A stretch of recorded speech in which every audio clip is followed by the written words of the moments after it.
Aduh. Assalamualaikum warahmatullahi wabarakatuh. Teman-teman, perkenalkan nama saya Diki Arfan Suri dari Condet.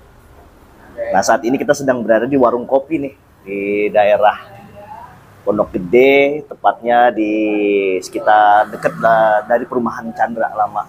Saya kebetulan lewat mampir melihat suasananya yang memang agak luas, agak santai, tenang.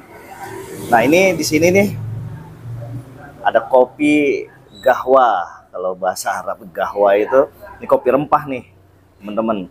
Ada kayu manisnya, ada jahe. Jadi ada ini kopi kesehatan juga. Ini juga di sini juga saya disajikan. Ini ada kue kamirnya, ada pastel-pastelnya, ada risol. Udah gitu nih harganya terjangkau banget. Segelas gini aja tuh Rp4.000. Nah, kalau satu teko begini nih 15.000 nih buat 4 sampai 5 orang. Sebenarnya di sini juga ada nasi kembuli, cuman saya kehabisan. Habis mau pesan dari siang udah habis. Jadi layaklah rekomendasi untuk dikunjungin, datang sini, tempat kita ngobrol-ngobrol juga sama teman-teman. Saya juga kebetulan lagi nunggu temen ini. So, datang, nikmati, keren.